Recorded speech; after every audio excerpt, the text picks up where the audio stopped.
Very good morning to you and good afternoon to people joining us from the region. Thank you again for joining us for the release of the IMF's April 2026 Regional Economic Outlook for Sub-Saharan Africa. The region entered 2026 with the strongest economic momentum it had seen in a decade. And then came the war. How to hold the line, preserving hard-won gains while absorbing yet another shock is a central challenge that our report, authored by Amadou's team, addresses. Let me begin with some good news, which is, which needs to be recognized. In 2025, economic activity accelerated across nearly all country groups, with regional growth reaching 4.5%, the fastest pace in over a decade. This was underpinned by a combination of favorable external conditions and, more importantly, sound domestic policy choices.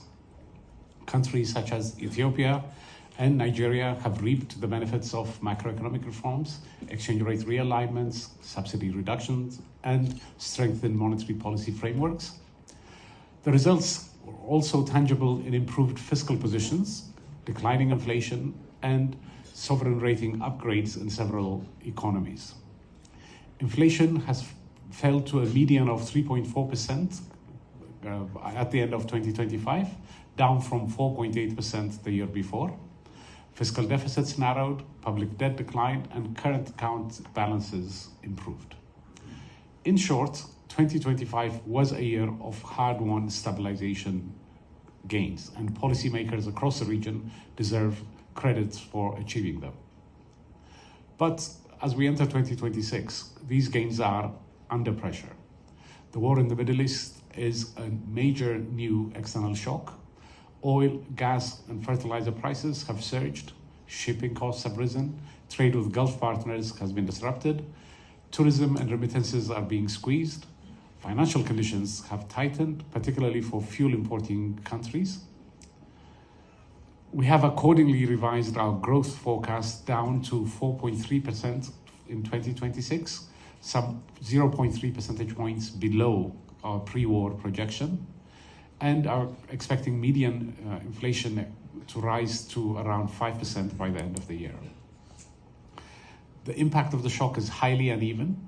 Oil exporters will benefit from higher revenue, but remain vulnerable to volatility and the risk of pro-cyclical fiscal responses.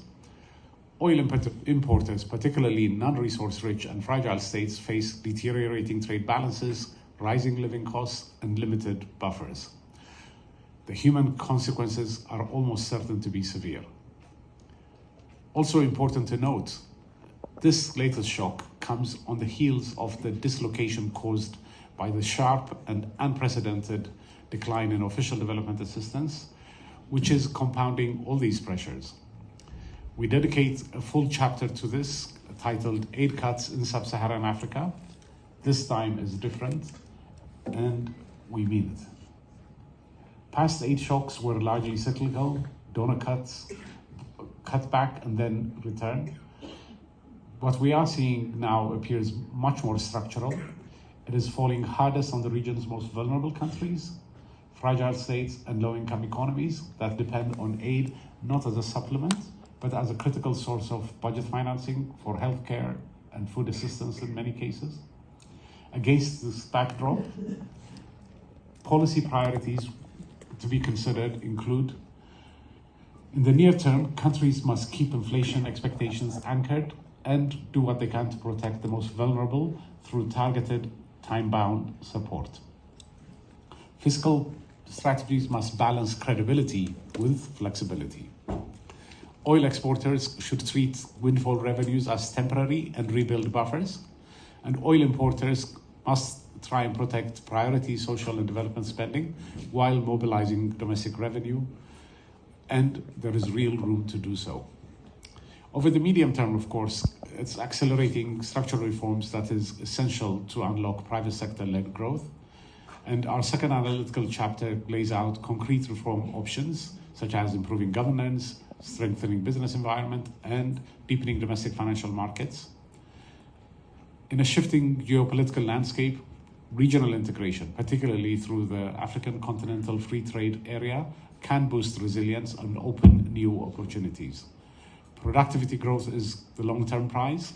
The responsible adoption of AI in agriculture, health, public services can be transformative.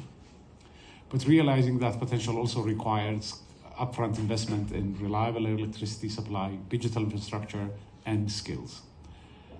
Let me close by saying that the region has weathered crisis after crisis in recent years, but kept reforming and shown tremendous resilience. These gains are definitely worth defending, and the policy choices that are being made now will determine the extent to which these gains are preserved. As always, the IMF stands ready to support countries with financing, policy advice, and capacity development, and we are having discussions with all our country authorities that are here this week on these issues. Thank you so much. Thank you.